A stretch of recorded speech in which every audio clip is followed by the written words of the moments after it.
우리는 지난주에 아론의 쌍난 지팡이를 통해서 하나님이 택하신 사람들에게는 부활하신 예수의 생명이 있다라는 사실을 살펴보았습니다. 그렇다면 하나님께서 아론을 택하신 이유가 무엇이었습니까? 그 이유가 아론에게 있지 않았어요. 아론 역시 다른 사람들과 같이 흠이 많고 죄가 많은 사람이었습니다. 결코 아론이 다른 사람보다 의롭거나 더 착한 사람이 아니었다라는 거예요. 오직 예수 그리스도의 그 구속의 은혜로 의롭다 하심을 받은 것입니다. 이것이 아론과 우리가 구원받은 유일한 이유입니다. 하나님의 그 선하심, 그 자발적인 그 택하심을 통해, 은혜를 통해 우리가 구원을 얻은 것입니다. 이것이 우리가 구원받은 유일한 이유예요. 그렇다면 우리가 이제 그 은혜로 구원을 받았으니까 이제 끝입니까? 이제 내 마음대로 잘 먹고 잘 살다가 천국에 가면 그만일까요? 오늘 본문 말씀을 보니까 하나님께서는 택함받은 아론에게 다시 한번 그가 감당할, 이 땅에서 감당해야 할 사명에 대해서 재차 확인해 주시고 계십니다. 결국 하나님의 은혜로 구원함을 받은 사람, 택함을 받은 사람들은 이 땅에서 감당해야 할 사명이 있다라는 거예요. 오늘 본문 말씀을 통해서 그 사명이 과연 무엇인지, 그리고 그 사명을 우리가 어떻게 감당해야 하는지를 함께 살펴보도록 하겠습니다. 함께 읽은 본문 중에 1절 말씀을 읽도록 하겠습니다. 1절이에요. 여호와께서 아론에게 이르시되 너와 내 아들들과 내 조상의 가문은 성소에 대한 죄를 함께 담당할 것이요 너와 내 아들들은 너희의 제사장 직분에 대한 죄를 함께 담당할 것이니라. 제사장 아론이 감당해야 할 직무, 사명은 무엇입니까? 크게는 두 가지예요. 성소에 대한 직무와 그리고 제사장에 대한 직무입니다. 성소 안에서 제사장의 직무를 감당해야 했다라는 거예요. 그러면 그 많은 성소의 직무와 제사장의 직무를 혼자 감당할 수가 있을까요? 그래서 성소에 대한 죄를 아론과 그의 아들들 그리고 레위 지파가 함께 감당하라고 말씀하시는 것입니다. 그리고 제사장 직분에 대한 죄는 아론과 그의 아들들이 함께 감당해야 한다는 것입니다. 성소의 직무도 제사장의 직무도 결코 혼자 담당할 수가 없다라는 거예요. 따라서 제사장과 레위 지파가 서로 합동하여서 함께 그 직무를 감당하라는 것입니다. 이처럼 성소와 제사장의 직무는 반드시 함께 합동해야 합니다. 그러나 합동해야 하지만 그러나 분명한 질서가 있어요. 2절부터 4절 말씀을 읽겠습니다. 2절부터 4절이에요. 너는 내 형제 레위 지파 곧 내 조상의 지파를 데려다가 너와 함께 있게 하여 너와 내 아들이 증거의 장막 앞에 있을 때 그들이 너를 돕게 하라. 레위인은 내 직무와 장막의 모든 직무를 지키려니와 성소의 기구와 제단에는 가까이 하지 못하리니 두렵건대 그들과 너희가 죽을까 하노라. 레위인은 너와 합동하여 장막의 모든 일과 회막의 모든 직무를 다할 것이요 다른 사람은 너에게 가까이 하지 못할 것이니라. 레위 지파는 아론과 그 아들들이 장막에서 그 직무를 담당할 때 그들을 도우라고 하십니다. 그러나 성소와 제단에는 가까이 해서는 안 된다라고 말씀하고 계세요. 죽는다라는 거예요. 심지어 그것을 지키지 못한 너희 제사장들 역시 죽는다라고 말씀하십니다. 여러분 무엇을 알 수가 있습니까? 성소의 직무와 그리고 제사장의 직무는 반드시 함께 합동해야 하지만 그러나 분명한 질서가 있다라는 것을 말씀하고 있어요. 요약하면 이래요. 먼저 택자가 감당해야 할 직무, 사명은 무엇입니까? 성소에서의 직무와 제사장의 직무입니다. 그 제사를 통해 하나님을 섬기는 것입니다. 이것이 택자의 사명이에요. 하나님을 섬기는 것입니다. 그러면 하나님만 섬기면 될까요? 왜 하나님께 제사를 드려야 합니까? 먼저는 나를 위해서 제사를 드려야 하지만 궁극적으로는 백성을 대신해서 백성을 위해서 하나님께 제사를 드리는 것입니다. 그렇다면 제사장과 레위 지파의 직무는 하나님을 섬기는 직무일 뿐만 아니라 동시에 백성들을 섬기는 직무라는 거예요. 하나님을 섬긴다라는 것은 내가 하나님을 예배한다는 것입니다. 그리고 백성들을 섬긴다라는 것은 백성들로 하나님을 예배할 수 있도록 돕는 일입니다. 이것이 택함받은 백성들의 사명이에요. 첫 번째는 제사를 통해서 하나님을 섬기는 것이고, 두 번째는 백성들로 하나님께 나아가 생명을 얻을 수 있도록 섬기는 것입니다. 그렇다면 이 사명을 감당하는 원칙이 무엇입니까? 첫 번째는 질서를 지켜야 된다는 거예요. 그리고 둘째는 서로 합동해야 한다는 것입니다. 분명한 질서 속에서 함께 합동해야 한다. 이것이 사명을 감당하는 원칙이에요. 먼저는 질서 순종에 대한 부분부터 함께 나누어 보겠습니다. 왜 고라와 다단과 아비람, 그리고 250명의 지휘관들, 그리고 14,700명이나 되는 사람들이 죽임을 당했습니까? 자신의 자리에 만족하지 못하고 질서를 지키지 않았기 때문이에요. 여러분, 무엇이 문제였나요? 무엇이 문제였나요? 하나님을 경외하지 않은 것입니다. 교만하였기 때문에 하나님을 경외하지 않은 것입니다. 모든 질서는 누가 세운 것입니까? 하나님께서 세우신 것입니다. 이 사실을 인정하지 않는다면 절대로 질서를 지킬 수가 없어요. 결국 질서의 문제는 하나님을 얼마나 인정하고 경외하느냐의 문제예요. 그 사람의 문제가 아니라는 거예요. 그렇다면 왜 영적 제사장의 책임이 죽음으로까지 갚아야 할 정도로 엄중한 것일까요? 첫 번째 이유는 제사장이 자신의 책무를 온전히 감당하지 못하면 하나님의 거룩하심이, 하나님의 영광이 훼손되기 때문이에요. 그리고 두 번째 이유는 하나님의 거룩하심을 훼손하는 그 사람이 죽임을 당한다라는 거예요. 결국 내가 제사장의 직무를 지키지 못하면 여호와 하나님의 그 거룩하심이 훼손될 뿐만 아니라 천하보다 귀한 영혼이 나 때문에 죽는다라는 거예요. 그래서 저와 같은 목회자의 책임이 큰 거예요. 생명에 대한 책임을 져야 하기 때문입니다. 여러분, 영혼을 맡은 것을 권리로 생각하면 안 돼요. 섬겨야 하는 자리예요. 두렵게 생각을 해야 합니다. 그래서 예수님께서 뭐라고 말씀하셨습니까? 실족하게 하는 자는 차라리 연자맷돌이 그 목에 매어서 어떻게 해요? 바다에 빠뜨려지는 것이 낫다라고 말씀하셨다라는 거예요. 여러분, 우리가 얼마나 많이 사람들을 실족하게 합니까? 그런데 그 실족하게 하는 사람은 연자맷돌이 목에 걸려서 바다에 빠뜨려지는 것이 낫다라는 거예요. 그래서 성경은 뭐라고 말씀하시나요? 너희는 선생된 우리가 더 큰 심판을 받을 줄 알고 선생이 많이 되지 말라라고 말씀하고 있다라는 거예요. 그런데 많은 사람들이 그것들을 알지 못하고 선생이 되기를 원한다라는 거예요. 얼마나 두려운 일인지 몰라요. 우리에게 주신 직분과 사명을 가장 잘 감당하는 방법은 무엇입니까? 여러분, 잘하는 것이 아니에요. 열심히 하는 것이 아니에요. 그 자리를 지키는 것이 첫 번째예요. 하나님이 우리에게 주신 자리를 지키는 것, 이것이 첫 번째예요. 목사의 자리, 사무의 자리, 교사의 자리, 부모의 자리, 자녀의 자리, 남편, 아내의 자리, 학생의 자리, 그 자리를 지키는 거예요. 내가 아무리 잘해도 자리를 지키지 않는다면 잘하고 있는 것이 아니에요. 하나님께서 받으실 수 있는 섬김이 될 수가 없습니다. 영혼을 살리는 것이 아니라 오히려 죽이는 것이 될 수 있다라는 거예요. 하나님은 성경 어디에도 우리에게 잘하라고 말씀하시지 않습니다. 다만 하나님의 말씀을 지키라고 말씀하세요. 결국 우리의 사명은 하나님께서 지금 나에게 메어주신 그 자리를 지키는 거예요. 그리고 그 자리에서 하나님의 말씀을 지키는 것입니다. 하나님이 나에게 주신 그 자리를 지키면서 그 자리에서 하나님의 말씀을 지키는 것, 이것이 사명을 감당하는 첫 번째 원칙이라는 거예요. 함께 읽은 7절에서 하나님은 아론에게 제사장의 그 직분을 지켜 섬기라고 말씀하셨어요. 여기에서의 지키다, 섬기다로 번역된 히브리어는 샤마르와 아바드인데요. 하나님께서 에덴 동산을 창설하신 후에 아담에게 그곳에 에덴 동산에 아담을 두셨잖아요. 그리고 아담에게 그 에덴을 경작하고 지키라고 그 명령하신 그 명령과 동일하다라는 거예요. 에덴 동산을 경작하고 지키라. 곧 섬기고 지키게 하셨다라는 거예요.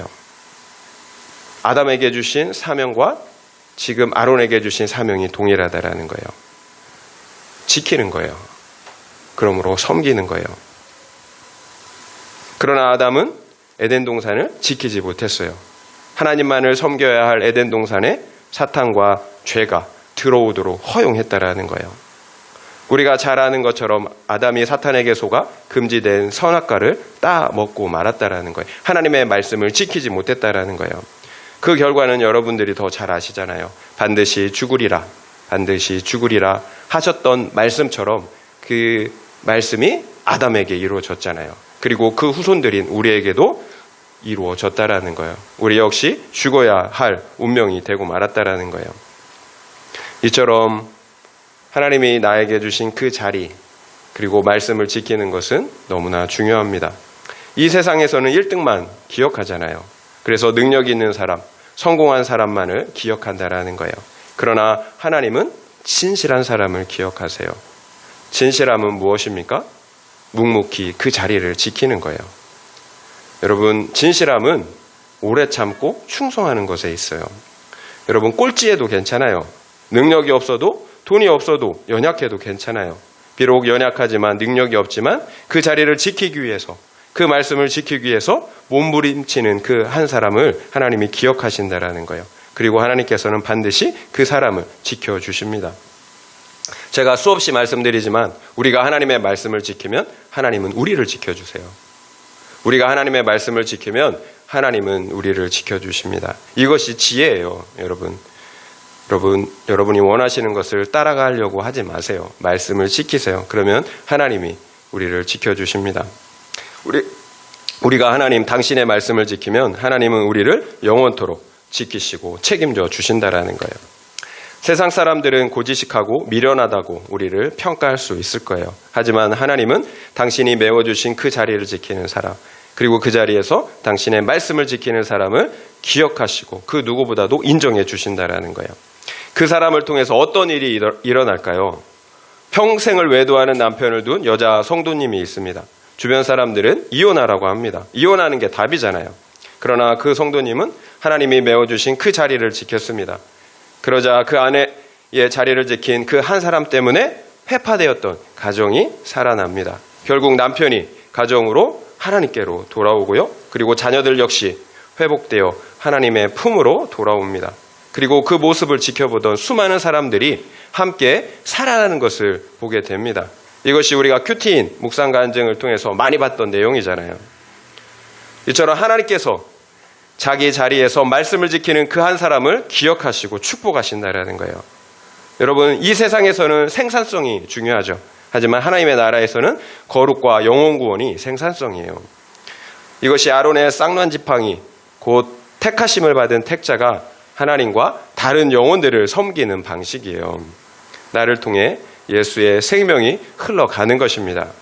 그렇다면 여러분에게도 이처럼 예수의 생명이 흘러가고 있습니까? 생명이 있다면 반드시 흘러가게 되어 있어요.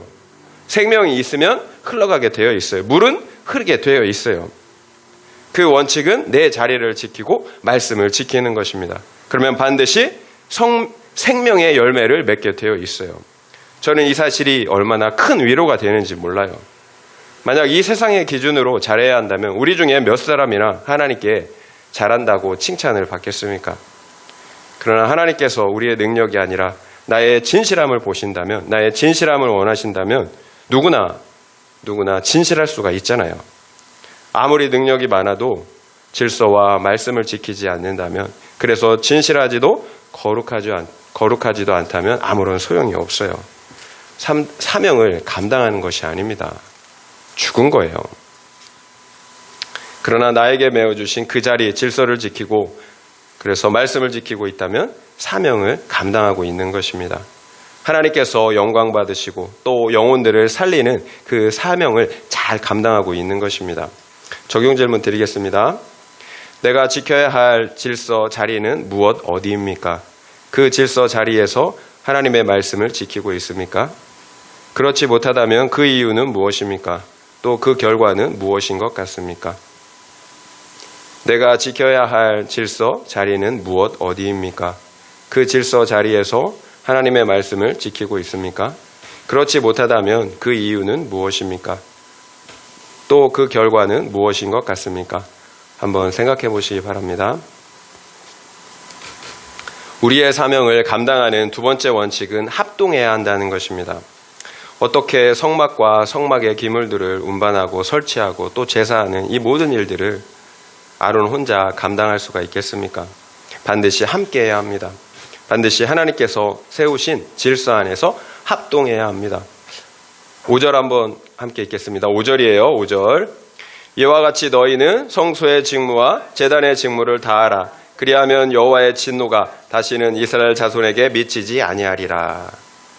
제사장과 레위인들이 합동하여 성소의 직무와 제사장의 직무를 감당하면 여호와의 진노가 다시는 이스라엘 자손들에게 미치지 않을 것이라고 말씀하세요. 왜 이런 말씀을 하나님께서 하실까요?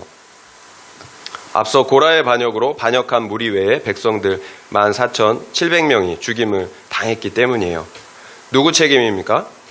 앞서 레위인이었던 고라가 질서에 불만을 품고 반역을 일으켰습니다. 첫 번째 잘못은 질서를 지키지 않은 고라였어요. 그렇다면 제사장이었던 아론과 그 아들들에게는 아무런 잘못이 없었을까요? 합동하지 못한 잘못이 있었어요. 합동한다라는 것은 서로 하나 되어 협력한다는 것입니다. 하나님의 백성을 섬기는 한 목적을 이루기 위해서 하나가 돼야 한다는 거예요. 그렇다면 제사장도 레위인도 합동하지 못한 잘못이 있었던 것입니다. 합동은 공동의 책임이기 때문이에요. 결국 앞서 백성들 14,700명이 죽임을 당했던 이유는 레위인들이 질서를 지키지 못한 결과일 뿐만 아니라 동시에 제사장과 레위인들이 서로 합동하지 못한 결과라는 사실을 알 수가 있다라는 거예요. 하나님은 아론과 제사장들 그리고 레위인들에게 이 사실을 말씀하고 싶었던 것은 아닐까 그런 생각이 들어요. 백성들이 죽은 이유는 너희가 합동하지 못한 결과라는 거예요. 여러분 무엇을 알 수가 있습니까? 아론과 레위인들은 영적으로 운명 공동체라는 거예요. 합동하면 같이 살고 합동하지 못하면 같이 죽는 거예요. 그리고 그들이 섬기는 백성들 역시 함께 살든지 죽든지 하는 것입니다. 결국 자리를 지키는 것만큼 서로 합동하는 것이 이처럼 중요하다라는 거예요. 그렇다면 제사장들과 레위인들은 왜 합동하지 못했을까요? 자신들이 맡은 직무에 대한 높고 낮음, 비교의식이 있었기 때문이에요. 그러면 제사장의 직무를 맡은 사람들은 교만할 수밖에 없죠. 내가 높은데. 그래서 특권의식을 가지는 것입니다. 반대로 레위인의 직무를 맡은 사람들은 자신들의 직무를 열등한 것으로 생각할 수가 있다라는 거예요. 그래서 상대방을 시기하고 부러워하는 것입니다.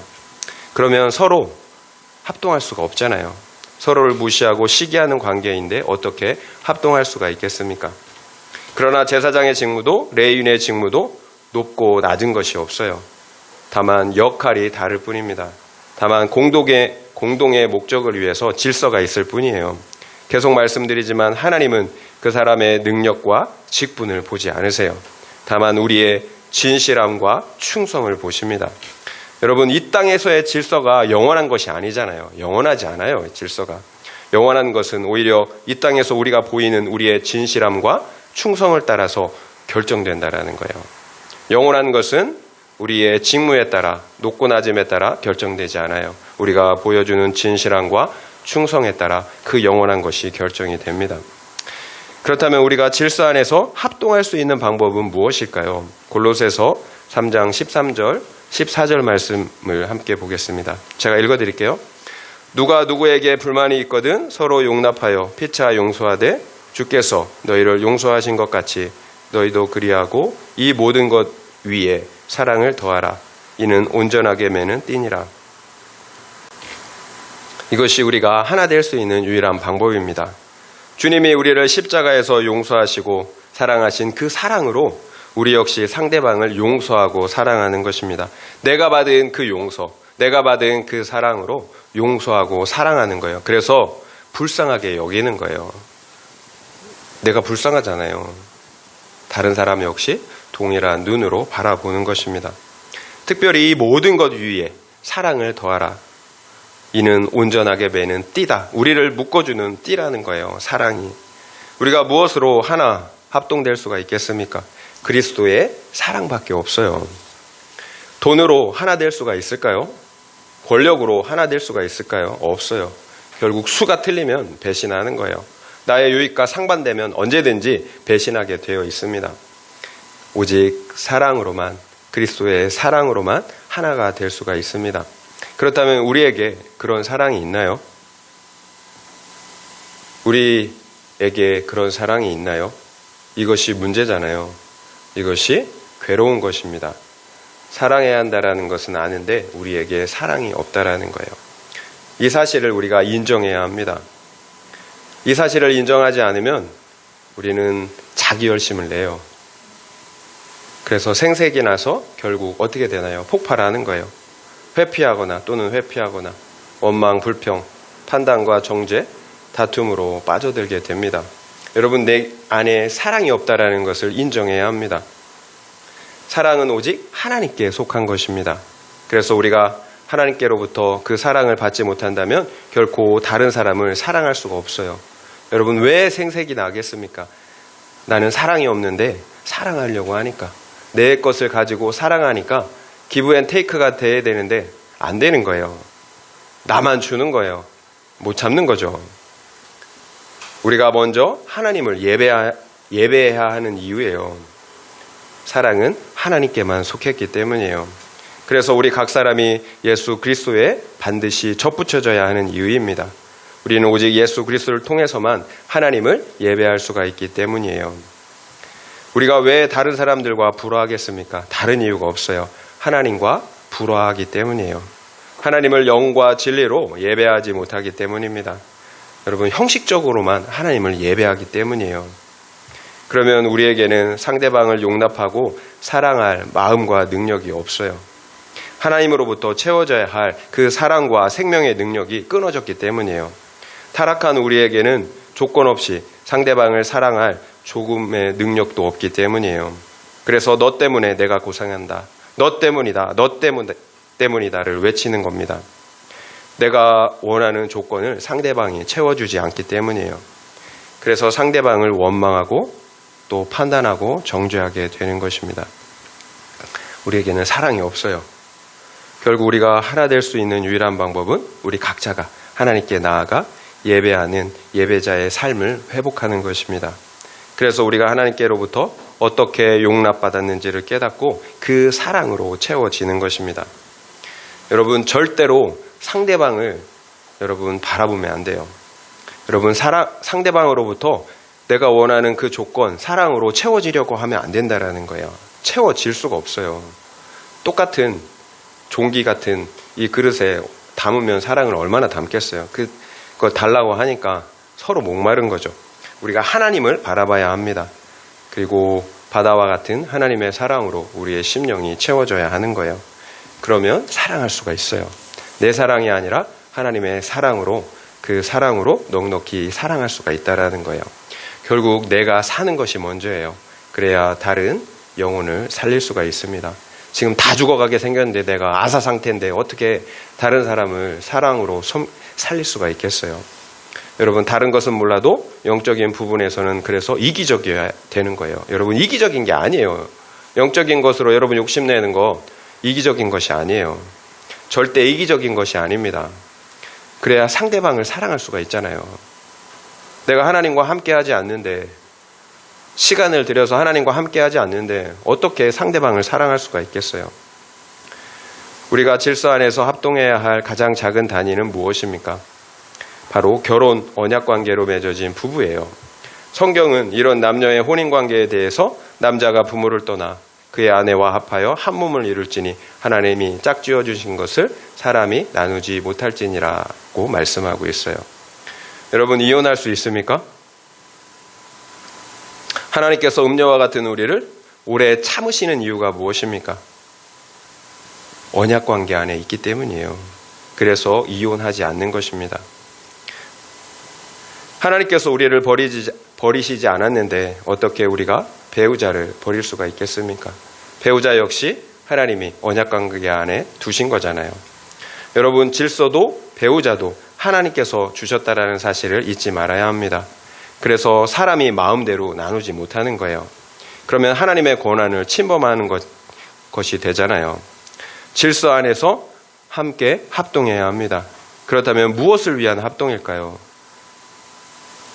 나의 행복, 세상 성공을 위한 합동일까요? 하나님을 섬기고 다른 가족과 이웃을 섬기는 것입니다.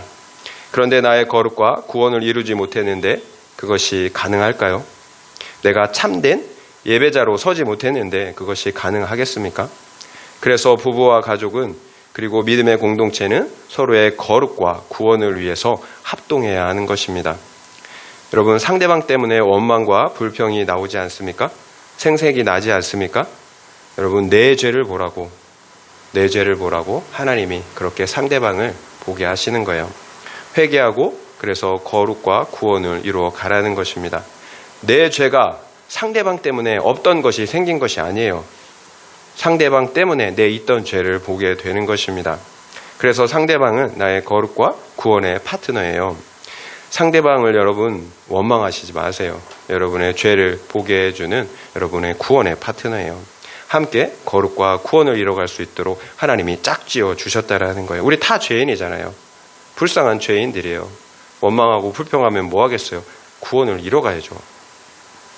원수 같은 배우자를 통해 내 죄를 보고 거룩과 구원을 이뤄갈 때 우리는 점점 더 하나님의 형상을 회복하게 됩니다. 그래서 진정한 하나됨, 합동을 이룰 수가 있다라는 거예요. 그리고 그 결과 하나님과 다른 영혼들을 섬기는 사명을 함께 감당할 수가 있습니다.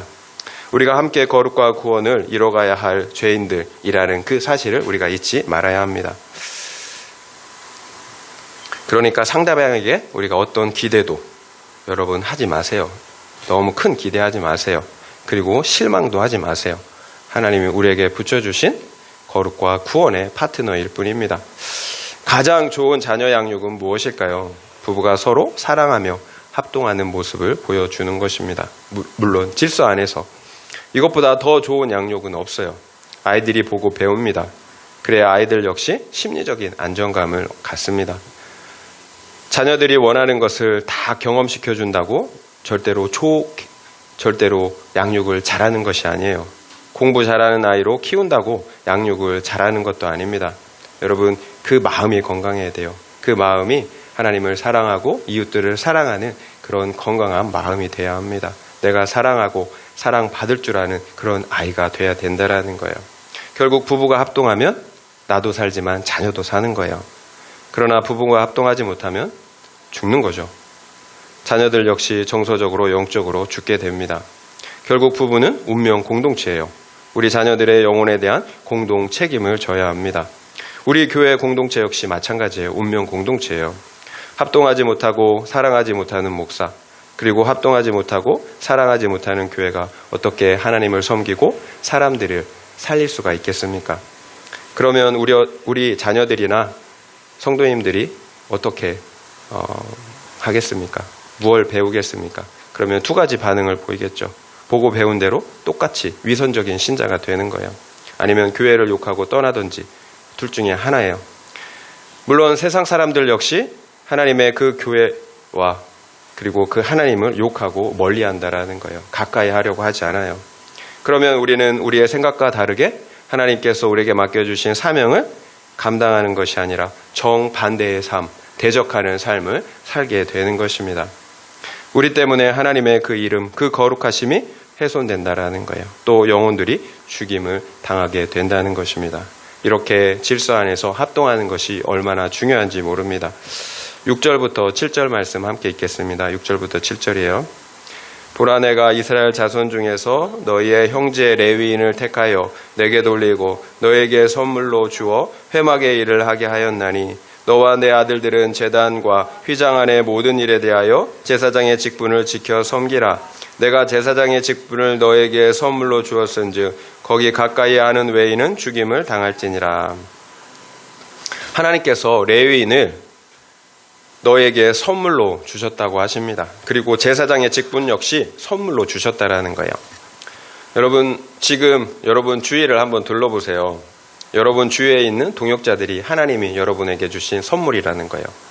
여러분이 하나님이 저에게 주신 선물이에요. 그리고 부족하지만 저 역시 여러분에게 선물이라는 거예요.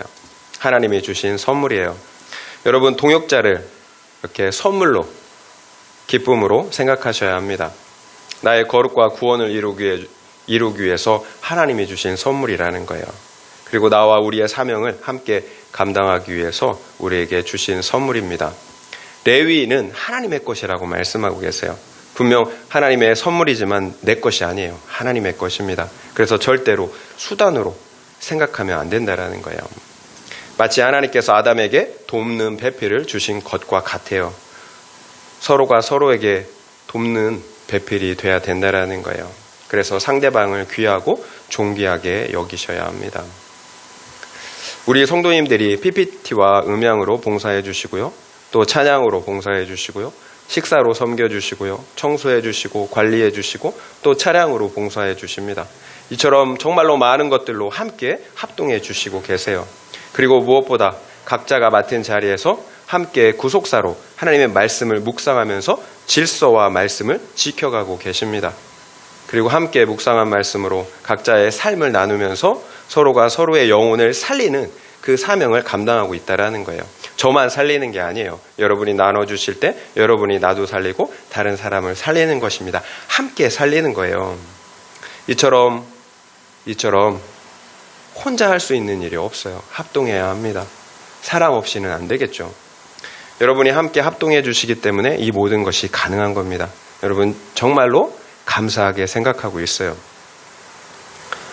그리고 우리 각자에게 주신 그 제사장의 직분 역시 선물이라고 말씀하고 계세요. 신약의 우리 성도들은 모두 왕 같은 제사장이라는 사실 여러분 알고 계시잖아요. 우리 모두는 아론보다 더 존귀한 왕 같은 제사장들입니다. 과거 율법의 시대를 생각하면 말로 할 수 없는 은혜예요. 과거 구약의 백성들은 제단에 나가기만 해도 어떻게 했어요? 죽임을 당했어요. 제단에만 나가도. 그리고 아론이 성령 안에서 하나님을 예배했습니까? 그러지 못했어요. 그런데 우리는 이제 예수의 보혈을 힘입어 누구든지 하나님께 나아가 하나님을 예배할 수 있게 되었다라는 거예요. 그것도 성령 안에서 하나님을 만나고 대면하고 예배하는 그 영광을 누리고 있다라는 거예요. 예배할 수 있다라는 사실 자체가 얼마나 큰 은혜인지 모릅니다. 게다가 다른 영혼들을 구원하기 위해서 손과 발이 가는 수고로 섬길 수 있다라는 그 사실 역시 은혜예요. 영혼을 살리는 것보다 더 가치 있는 일이, 더 복된 일이 어디 있겠습니까? 우리 주님이 그 귀한 사명을 감당하시기 위해서 어떻게 하셨나요? 하늘 그 거룩하신 보좌를 버리시고 종의 몸을, 육신을 입고 이 땅에 오셨다라는 거예요. 그리고 수치를 당하시고 죽으시기까지 십자가를 지시는 그 자리까지 내려가셨다라는 거예요. 우리를 구원하시기 위해서. 왜 그랬을까요? 영혼을 살리는 것이 그만큼 가치가 있는 일이기 때문이에요. 여러분, 영혼을 살리는 것보다 더 가치 있는 일, 복된 일은 없습니다. 우리 주님이 그 사명을 감당하시기 위해서 십자가를 지셨다라는 거예요. 그리스도인은 그리스도를 따라가는 사람들이잖아요. 예수님의 길을 따라가는 사람이라는 거예요. 여러분, 그럼에도 불구하고 여러분 예수님의 그 예수님이 십자가를 지신 그 수고와 고난만을 여러분 생각하면 안 됩니다. 그 십자가 너머에 있는 그 영광을, 그 부활의 영광을, 하나님이 하늘과 땅의 모든 권세를 다 받으신 그 영광, 십자가를 지시기까지 순종하셨기에 그 모든 영광을 가질 수가 있었다라는 거예요. 여러분, 현재의 고난은 장차 우리에게 주어질 그 영광과 좋게 비교할 수가 없다라는 거예요. 현재의 고난은 우리에게 주어질 그 영광과 비교할 수가 없습니다. 우리가 잘 아는 다니엘서의 말씀처럼 많은 사람을 옳은 대로 돌아오게 한 자는 별과 같이 영원토록 빛날 것이라고 말씀하신다라는 거예요. 여러분은 이처럼 영원히 복된 삶을 사시겠습니까? 아니면 나만을 위해 살다가 하나님 앞에 서겠습니까? 여러분, 제가 여러분을 귀하고 존귀하게 여기고 사랑해야 하는데 솔직하게 그러지 못할 때가 많이 있습니다. 제가 깨어있지 못할 때예요. 기도하지 않을 때입니다. 그러면 저의 직무는 사명이 아니라 야망이 됩니다. 영혼 구원이 아니라 야망이 돼요. 영적 리더의 타락이 왜 위험할까요? 제사장이 죽으면 백성들 모두 죽기 때문이에요.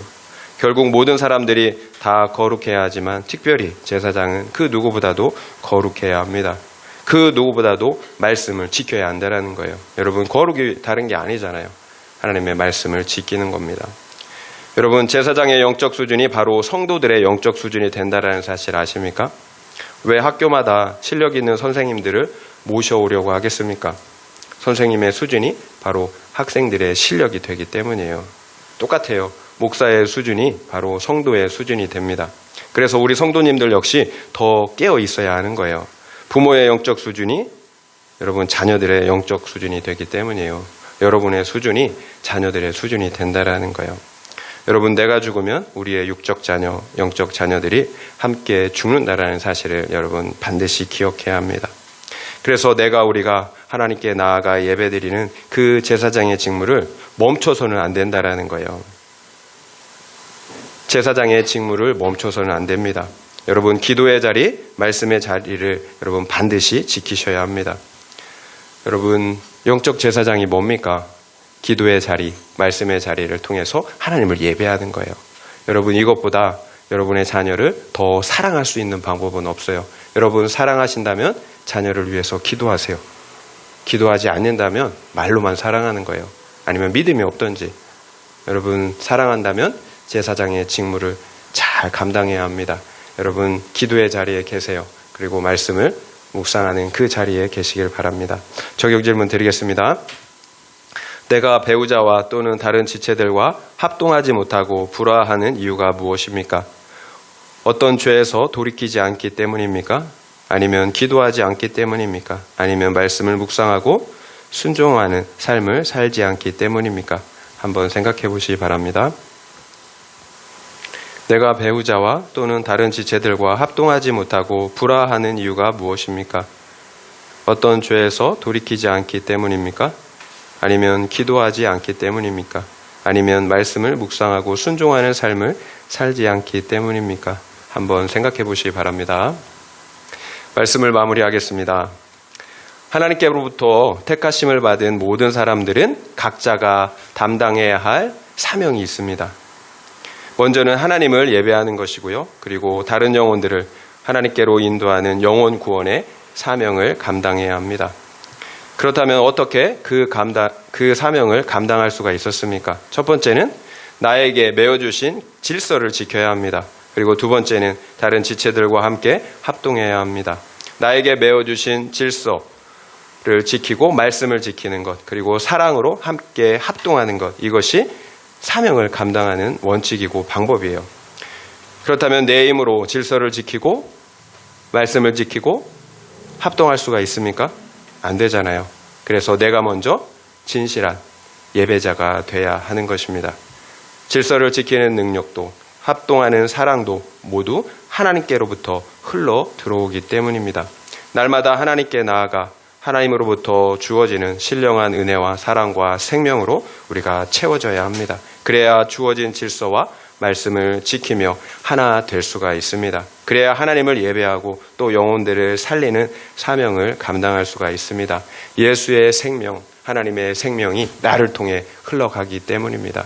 이처럼 사명을 감당하는 복된 인생들 다 되시기를 예수님의 이름으로 축원드립니다.